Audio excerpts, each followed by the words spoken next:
TN reporter நேயர்களுக்கு வணக்கம். இன்று நம் சந்திக்க இருக்கும் ஆளுமை மூத்த அரசியல்வாதியும் பௌத்த செயல்பாட்டருமான ஐயா திருவள்ளுவன் அவர்கள். வணக்கம் ஐயா. வணக்கம். சமீபத்தில் கோவையில் 10 வயது சிறுமி கடத்தப்பட்டு படுகொலை செய்யப்பட்டிருக்காங்க. இதை பற்றின உங்கள் பார்வை என்ன? ஒரு கொடுமையான நிகழ்வு அது. தமிழகமே தலைகுனிய வேண்டிய நிகழ்வு. பொதுவாக பெண்களை பொறுத்த வரைக்கும் சர்வதேச அளவிலே இன்னமும் ஆண்களுக்கு இணையாக அவர்கள் வாழ முடியவில்லை.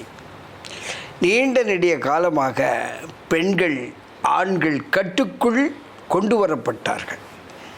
பொருளாதார ரீதியாக கொண்டு வரப்பட்டார்கள், மத ரீதியாக கொண்டு வரப்பட்டார்கள், அரசியல் ரீதியாக கொண்டு வரப்பட்டார்கள், சமூக ரீதியாகவும் அவர்கள் கட்டுப்படுத்தப்பட்டார்கள்.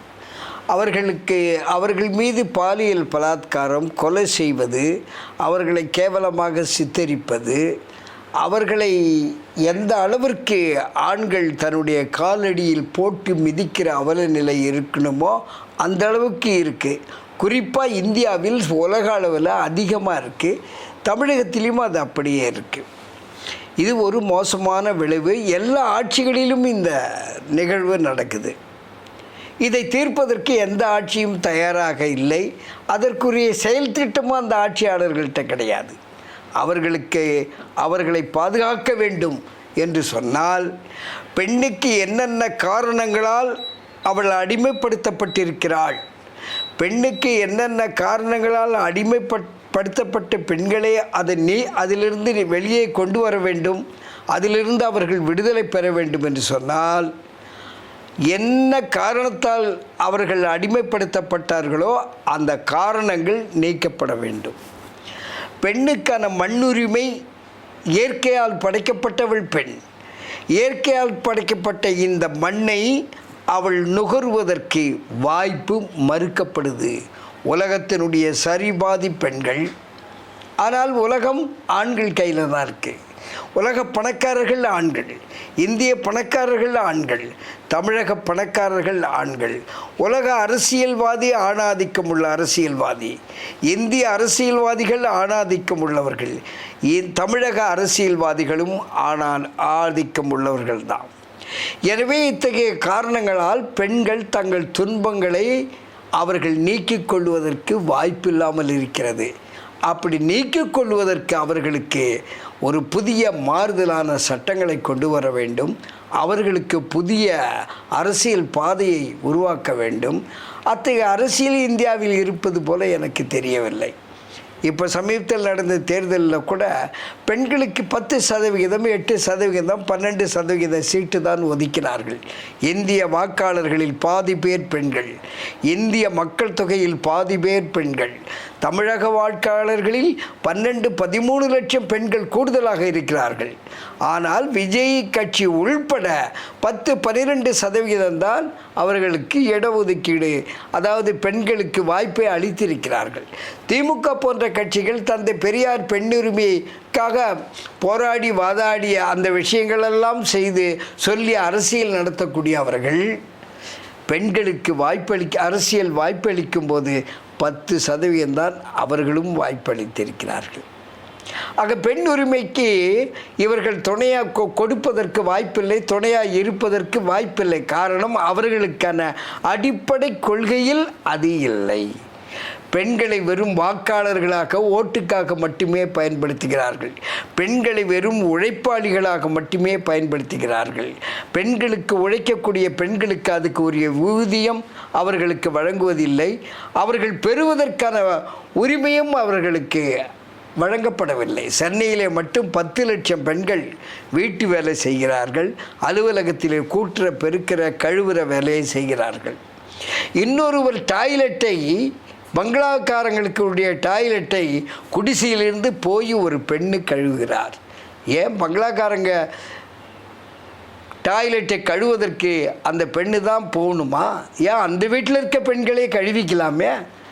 அவங்க வெளியே போகிறது, அவங்க ஒரு சிறுநீரகம் விடுறது, அவங்க வீட்டு வாசலில் கோலம் போடுறதுலேருந்து தோட்டத்தை சுத்தப்படுத்துகிற வரை ஒரு அடிப்படையான வேலையெல்லாம் பெண்கள் தலையிலே சுமத்தப்படுகிறது. மிக குறைவான கூலி வழங்கப்படுகிறது. ஒரு ஜனநாயக நாட்டில் ஒருவர் டாய்லெட்டை இன்னொருவர் கழுவ வேண்டிய அவசியம் எப்படி வருது? அது எப்படி ஜனநாயக நாடு என்று சொல்ல முடியும்? அது எப்படி ஜனநாயக ஆட்சி என்று சொல்ல முடியும்? ஜனநாயக ஆட்சி என்று சொன்னால் அனைவரும் ஆட்சியாளர்கள். ஒரு ஆட்சியாளரை இன்னொரு ஆட்சியாளர் கற்பழிக்கிறார். ஒரு ஆட்சியாளரை இன்னொரு ஆட்சியாளர் பாலியல் தொல்லை கொடுக்கிறார். ஒரு ஆட்சியாளருடைய உழைப்பை இன்னொருவர் சுரண்டுகிறார். எல்லா வகையிலும் பெண்கள் கட்டுப்படுத்தப்படுகிறார்கள். அரசியல் ரீதியாக, மத ரீதியாக, பொருளாதார ரீதியாக எல்லா வகையிலும் பெண்கள் கட்டுப்படுத்தப்படுகிறார்கள். அதனுடைய விளைவுதான் அந்த பாவம். அந்த குழந்தை 10 வயது குழந்தை இந்த உலகத்தில் வாழ்வதற்கு உரிமை இல்லாமல் தடுக்கப்படுகிறாள். இதை சாதாரண மனிதரும் இந்த கேவலமான பணியை செய்கிறான். சாதா மனிதர்கள் மேலே பாசம் இல்லை. இந்தியாவில் யார் மேலேயும் பாசம் இல்லாத ஆக்கிவிட்டது இந்து மதம். பார்ப்பனியம்தான் இதற்கு அடிப்படை காரணம். அதை எந்த ஆட்சியாளர்களும் வெளிப்படையாக சொல்லவில்லை. நாங்கள் நடவடிக்கை எடுக்கிறோம், 24 மணி நேரத்தில் கைது செய்து விட்டோம், அந்த குடும்பத்துக்கு 7 லட்சம் கொடுத்து விட்டோம், அரசு வேலை கொடுப்போம் என்று இந்த பட்டியலை போடுகிறார்கள். 24 மணி நேரத்தில் கைது செய்வது தீர்வா? 7 லட்சம் கொடுப்பது தீர்வா? அவர்களுக்கு வேலை கொடுப்பது தீர்வா? வெட்கப்பட வேண்டிய விஷயம். ஒரு 10 வயது குழந்தை இந்த உலகத்தை விட்டே பிரிந்து விட்டது. வாழ வேண்டிய வயதில் வாழாமல் ஆக்கப்பட்டால் அந்த அளவிற்கு ஆண் ஆதிக்கம் இருக்கிறது. ஆண்களுடைய கொடுமை பெண்கள் உடல் மேல் செலுத்தப்படுகிறது. அதற்கு காரணம் இந்த ஆண்களுக்கு உரிய அறிவுக்கு பின்னாடி ஒரு மதம் காரணம், ஒரு தத்துவம் காரணம். இதுதான் இங்கே ஆண்கள்கிட்ட பரவி இருக்கக்கூடிய தத்துவம். அந்த தத்துவம் வேறொன்றும் அல்ல, அதுதான் பார்ப்பனிய தத்துவம். பார்ப்பனியம் பெண்களை அடிமையாக வைத்திருக்கக்கூடிய தத்துவத்தை கொண்டது. இந்து மதம் அத்தகைய தத்துவத்தை கொண்டது. அதை ஏற்றுக்கொண்ட நாடு இது. அவர்கள் கையில் தான் இந்தியா இருக்குது, தொழில் இருக்குது, வர்த்தகம் இருக்குது, அரசியல் இருக்குது, மதம் இருக்குது, எல்லாமே அவங்க கையில் தான் இருக்குது. அதனுடைய விளைவுதான் இந்த பெண்களுக்கு பாதுகாப்பு இல்லை.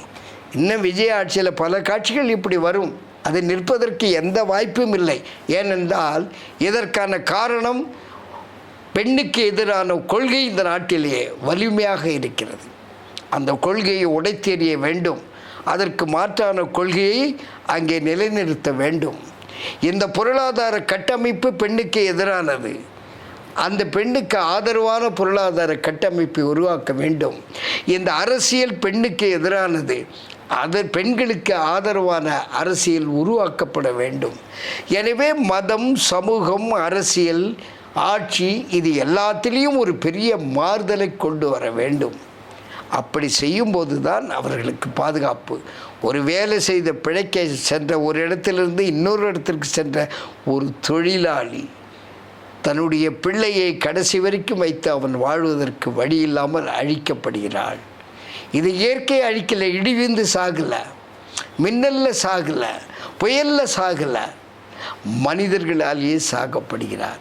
புத்தர் தான் சொன்னார், இந்த உலகம் துன்பமானது, இந்த துன்பங்களை நீக்க வேண்டும் என்றால் ஏதோ ஒரு கடவுள் சக்தி வந்து நீக்கும் என்று எதிர்பார்க்க வேண்டிய தேவையில்லை. அப்படி ஒரு சக்தியும் இல்லை. இதை நீக்குவதில் மனிதர்கள் தங்கள் பங்கை செலுத்த வேண்டும். ஒரு மனிதன் இன்னொரு மனிதனை வாழ வைப்பதற்கு பதிலாக, இன்னொரு மனுஷியை வாழ வைப்பதற்கு பதிலாக ஒரு மனிதன் இன்னொரு மனிதரை கொலை செய்கிறான். எவ்வளவு கேவலமான நாடு என்பது இந்தியாவில் நாம் இந்த நிகழ்வுகளையெல்லாம் பார்க்கும்போது, இந்தியா எப்படிப்பட்ட நாடு? ஒரு பாசிச கட்டமைப்பு கொண்ட நாடு, ஒரு பாசிச கொள்கையை கொண்ட நாடு.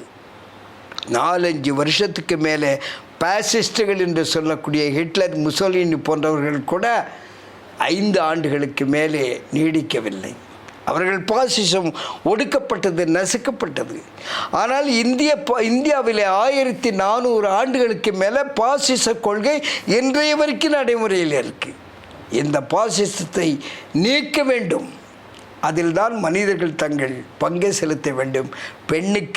பெண்ணை வாழ வைக்க வேண்டுமென்றால் ஆணுக்குரிய எல்லா அதிகாரமும் அந்த பெண்களுக்கு அளிக்க வேண்டும். அதற்குரிய தத்துவம் தேவை, அதற்குரிய கொள்கை தேவை, அந்த கொள்கை அடிப்படையிலே ஒரு அரசியல் இயக்கம் தேவை.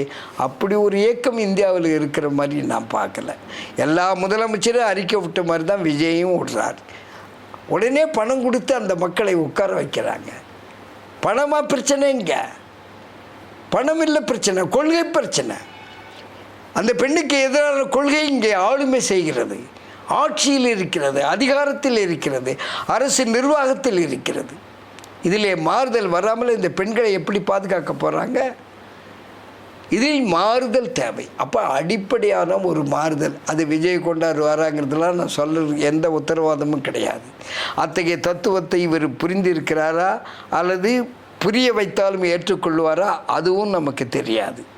அவர் பின்னாடி இருக்கிற கூட்டங்கள் எல்லாம் இந்த பெண்களை வாழ வைக்க ஒரு தலைகீழ் சமூக மாற்றம் தேவை, ஒரு தலைகீழ் அரசியல் தேவையெல்லாம் அவர்கள் உணர்வார்களா அதுவும் நமக்கு தெரியாது. பெரும்பகுதி அதற்கு வாய்ப்பில்லை. ஏனென்றால் அந்த நோக்கத்தோடு அவர்கள் ஆட்சிக்கு வரவில்லை. கம்யூனிஸ்ட் கட்சிக்கு ஒரு நோக்கம் இருக்கிறதை அதனுடைய அறிக்கையிலேயே வந்து விடுகிறது.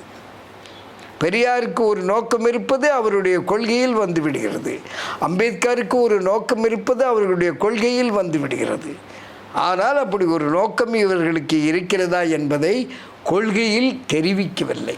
ஒன்று கொள்கை இல்லாமல் தெரிவிக்காத இருக்கலாம், அல்லது இதை தெரிவித்தால் அரசியல் பண்ண முடியுமா என்று பயம் இருக்கலாம். ஆனால் இவர்கள் நடவடிக்கை பார்க்கும்போது பயம் இருப்பது போல தான் தெரிகிறது. 10% பெண்களுக்கு மட்டுமே சீட்டு கொடுக்கப்பட்டிருக்கிறது. 2-3 பேர் தான் அமைச்சராக. ஏன் பெண்கள் சமூகத்தில் சரிபாதி, குடும்பத்தில் சரிபாதி, நாட்டில் சரிபாதி, உலகத்தில் சரிபாதி. உலகம் ஆணுக்கு மட்டும் சொந்தம் அல்ல, பெண்ணுக்கும் சொந்தம். பெண்ணுக்கு மட்டுமல்ல, தாவரங்களுக்கும் உலகம் சொந்தம். தாவரங்களுக்கு மட்டுமல்ல, விலங்குகளுக்கும் சொந்தம். ஆக இந்த உலகம் விலங்குகள், தாவரங்கள், பெண்கள், ஆண்கள், இந்த 4 பேருக்குமே உலகம் சொந்தம். ஆனால் உலகத்தை இன்று சிலர் கையிலே வைத்திருக்கிறார்கள். இந்தியாவை சிலர் கையிலே வைத்திருக்கிறார்கள். தமிழகத்தையும் சிலர் கையிலே வைத்திருக்கிறார்கள். ஒவ்வொரு ஊருமே சிலர் கையில் தான் இருக்குது. அப்புறம் எப்படி அந்த ஊர் பெண்களுக்கு பாதுகாப்பு கிடைக்கும்? பெண்ணுக்கான திட்டத்தை எந்த கட்சி உருப்படியாக வச்சுருக்கு? அப்படி உருப்படியான ஒரு கட்சி இருக்கிறதா எனக்கு படலை. ஆனால் அப்படி ஒரு உருப்படியான கட்சி தேவை இருக்குது. இல்லைன்றால் பெண்கள் அழிக்கப்படுவார்கள். ஆண் விரும்பினால் பெண் வாழலாம் அப்படிங்கிற நிலைமை தான் இருக்குது. பெண் தான் விரும்பினால் தான் வாழலாம் என்ற நிலைமை இல்லை. அப்போ அந்த ஏழை எளிய மக்கள் தங்களுடைய குழந்தைகளுக்கு பாதுகாத்து உயிர் வாழ வைப்பதற்கு உத்தரவாதம் இல்லை. எந்த மனிதருக்குமே பொதுவாக இல்லை. அடித்தளத்து மக்கள் தினம் கொலை செய்யப்படுறாங்க. ஆண்களே கிட்டத்தட்ட ஒரு விஜய் வந்த பிறகு 20 பேருக்கு மேலே கொலை செய்யப்பட்டிருக்காங்க. புத்தர் சொன்னார் 5 பஞ்சசீல கொள்கையை. 1 கொலை செய்யக்கூடாது, 2வது பொய் சொல்லக்கூடாது, 3வது போதை போன்ற பொருள்களை பயன்படுத்தக்கூடாது, 4வது பெண்களை தவறாக பயன்படுத்தக்கூடாது. இப்படி 5 பஞ்சசீல கொள்கையை புத்தர் சொன்னார். ஆனால் அந்த 5 கொள்கைக்கு எதிரானது அப்படியே நடக்குது. கொலை மட்டுமே இந்தியாவில் உருப்படியாக நடக்குது. போதை மட்டுமே இந்தியாவில் உருப்படியாக விற்பனையாகுது. அரசாங்கமே போதையை விற்குது. எவ்வளவு கேடுகட்ட நிலை! அந்த போதையை தயார் பண்ணக்கூடியவன் பாராளுமன்ற உறுப்பினர் ஆகிறான், மத்திய அமைச்சர் ஆகிறான். இதை எப்படி எடுத்துக்கிறது இந்த கட்சிகளை? இப்போ விஜய் கொஞ்சம் மதுக்கடையை மூடி இருக்கிறாரு. எல்லா குற்றங்களிலும் மதுக்கு ஒரு பங்கு இருப்பதாக எல்லா அறிவாளியுமே சொல்கிறாங்க. ஏன் அந்த கடையை 10% மூடுனா என்ன? அதனால் பாதிக்கப்பட்ட உடம்பு மனிதர்களுக்கு பாதிக்கப்படுதுன்னா அதுக்கு வைத்தியம் பண்ணிக்கிட்டு போகலாமே தவிர கடை இருக்கலாமா? அப்போ அரசாங்கமே கடையை ஓப்பன் பண்ணுவது ஆண்கள் பிழைக்கி அது உரம் போடுற மாதிரி ஆகுது. அப்புறம் எப்படி பெண்களுக்கு பாதுகாப்பு இருக்கும்? காந்தி சொன்னார், இந்த நாட்டிலே சுதந்திரம் என்றால் எப்படி இருந்தால் சுதந்திரம் என்று சொல்வதற்கு ஒரு உதாரணம் சொன்னார். ஒரு பெண் நள்ளிரவில் தனக்கு வேண்டிய ஆபரணங்களை எல்லாம் போட்டுக்கொண்டு ஒரு ஊரிலிருந்து மற்றொரு ஊருக்கு நள்ளிரவில் இரவில் சென்றால் அவளுக்கு எந்த பிரச்சனையும் வராத இருந்தால் அது உண்மையான சுதந்திர நாடுன்னு சொன்னார். ஆனால் பகல்லே போட்டுக்கிட்டு போக முடியாது. இன்னைக்கு பகல் 12 மணிக்கு நகையோடு ஒரு ஊர்லேருந்து இன்னொரு ஊருக்கு போக முடியாது. அந்த நகையை பறித்து விடுவார்கள். தேவைப்பட்டால் கொலையும் செய்து கூட பறித்து விடுவார்கள். இதுதான் இந்திய நிலைமை. இந்தியாவில் ஒரு ஜனநாயகம் இல்லை. ஜனநாயகம் இருந்தால்தான் அப்புறம் பெண்களுக்கு பாதுகாப்பு இருக்கும். இந்தியாவில் ஜனநாயகம் என்பது அம்பானிக்கும் அதானிக்கும் உரிய ஜனநாயகமாக தான் இங்கே காட்சி அளிக்குது. அவர்களை பாதுகாப்பது தான் மத்திய அரசு. தமிழகத்தில் உள்ள பெரிய பணக்காரர்களை பாதுகாப்பது தான் தமிழக அரசினுடைய பணி. இதையெல்லாம் கூட விஜய் உணரணும். மக்களை பாதுகாக்கணும். மக்களை பாதுகாக்கலைன்னா அது அப்படி ஒரு ஆட்சியே தேவையில்லை மக்களுக்கு. அதுக்கு சாதாரணமாகவே ஆட்சியே இல்லாத இருக்கலாம். அவங்கவுங்க தன்னை பாதுகாத்துக்குவாங்க. ஆனால் ஒரு ஆட்சி என்று வந்த பிறகு காவல்துறை பாதுகாப்பதற்கு என்று ஒதுக்கப்பட்ட நிதியும் ஏராளமாக செலவழிக்கிற நிலை இங்கே இருக்கும்போது உருப்படியான பாதுகாப்பை கொடுக்கவில்லை. காவல்துறை மட்டும் பாதுகாப்பையும் கொடுத்துட முடியாது. இந்த காவல்துறை இயக்குகின்றது ஒரு அரசியல் ஆட்சி. அந்த ஆட்சி எப்பொழுது பாதுகாப்பு கொடுக்க முடியும் என்றால் பெண்களுக்கு பாதுகாப்பான திட்டங்களை வைத்து தான் கொடுக்க முடியும். அப்படி ஒரு திட்டம் ஆட்சியாளர்கள்ட்ட யாருக்கிட்டையுமே இல்லை. ஆட்சியாளர்கள் வருவதெல்லாம் பணத்தை மூட்டையாக கட்டி அள்ளிட்டு போகிறதுக்கு தான் வர்றாங்க. ஊழலுக்கு உதாரணமான நபர்களாக இவர்கள் வாழ்ந்து கொண்டிருக்கிறார்கள். உலக அளவில் இவ்வளோ ஊழல் எங்கேயும் நடக்குமாங்கிறது சந்தேகம். அந்த அளவுக்கு இருக்குது. எனவே பெண்ணுக்கு பாதுகாப்பு அளிக்க வேண்டுமானால் என்னுடைய பார்வையில் ஒவ்வொரு கிராமத்திலையும் ஒரு ஆண் காவலர் ஒரு பெண் காவலர் போட வேண்டும். அந்த பெண்களுக்கு பாலியல் தொல்லைக்கான சின்ன அறிகுறி ஆண்களிடம் தென்பட்டாலும் அந்த காவலரிடம் புகார் அளிக்க வேண்டும். இப்படி பாதுகாப்பு சட்ட ரீதியான ஒரு கட்டமைப்பை உருவாக்க வேண்டும். ஆண்களை பொறுத்தவரை பெரும்பகுதியான ஆட்கள் பெண்கள் விஷயத்திலே குற்றவாளியாக தான் இருக்கிறான். அது அமைச்சர்லேருந்து ஆட்சியில் இருக்கிறவங்களிலிருந்து அதிகாரிகள் வரை மதவாதிகள் வரை எல்லாருமே குற்றவாளியாக தான் இருக்கிறான். அப்போ என்ன கேட்டால் ஒவ்வொரு ஊர்லேயும் குழந்தைகளுக்கு பள்ளி இருப்பது போல் பெரியவர்களுக்கும் பள்ளி இருக்கணும். வாரத்தில் குறிப்பிட்ட நாள் கட்டாயம் அவர்கள் அந்த பள்ளிக்கு வர வேண்டும். ஏழைகள் பல வேலைகளை விட்டு பள்ளிக்கு வந்தால் 200-300 அவங்களுக்கு உணவுக்கு ஒரு ஊக்கத்தொகையாக கூட கொடுக்கலாம். ஸ்காலர்ஷிப்பு குழந்தைங்களுக்கு கொடுக்குற மாதிரி பெரியவர்களுக்கும் கொடுக்கலாம். அதனால் சட்டம் ஒழுங்கு பாதுகாக்கப்படும். நீங்கள் இந்தியா முழுக்க நீங்கள் எங்கே சட்டம் ஒழுங்கு உங்களால் பாதுகாக்க முடியும்? ஆண்களில் பெரும்பகுதி இந்த பிழை செய்யக்கூடியவனாக இருக்கிறான். அரசியல்வாதி இதை பற்றி கவலைப்படாதவங்களாக இருக்காங்க. அரசியல்வாதியே இத்தகைய பிழைகளை மலிவாக செய்துக்கிட்டு தான் இருக்கிறாங்க. அப்போ இது எல்லாத்துக்குமே அறிவு சார்ந்த முடிவு எடுக்கணும். வெறும் சட்டங்களால் மட்டும் பாதுகாப்பு கொடுத்துட முடியாது. பல பேர் சொல்கிறாங்க கடுமையான சட்டம் தேவை. கடுமையான சட்டம் இருந்தால் மற்றவங்களுக்கு பயம் வரும். மற்றவங்களை பயமுறுத்தி அமைதியாக்க முடியாது. வெள்ளைக்காரன் எவ்வளவோ சட்டம் போட்டான், அடக்குமுறை சட்டம். அதனால் சுதந்திர போராட்டம் நின்றுடுச்சா? இப்பயும் திருட்டுக்கு சட்டம் இருக்குது, தடை சட்டம் இருக்குது. ஊழலுக்கு தடை சட்டம் இருக்குது. தீண்டாமைக்கு தடை சட்டம் இருக்குது. சாதி கலவரங்களுக்கு தடை சட்டம் இருக்குது. ஒரு பெண்ணு திருமணம் செய்தாலே இங்கே கொலை செய்யப்படுறாங்க. சாதி மாதிரி திருமணம் பண்ணினா கொலை செய்யப்படுறா சர்வசாதாரணமாக. ஆணும் கொலை செய்யப்படுறான். அதுக்கு பேர் தான் ஆணவ கொலைன்னு சொல்கிறாங்க. அப்போ யாருடைய உயிருக்குமே இங்கே பாதுகாப்பு கிடையாது. எல்லாரும் கொலை செய்யப்பட்டு பிறகு உடனே அதிகாரிகள் அல்லது அரசியல்வாதிகளை அறிக்கை விடுவாங்க. உடனடியாக கைது செய்தாச்சு, அந்த குடும்பத்துக்கு பணம் கொடுத்தாச்சு. அந்த குடும்பத்துக்கு என்ன கர்ம காரியத்துக்கு பணம் கொடுக்குறதா உங்கள் வேலை? அவன் உயிரை பாதுகாப்பது உங்கள் வேலை. உங்களுக்கு பாதுகாப்பு போடுறீங்கள?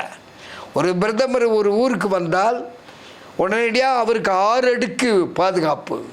ஏறத்தாழ ஒரு 10,000 போலீஸ் அங்கே குமிக்கப்படுறாங்க. மக்களுக்கு பாதுகாப்பு வேண்டாமா?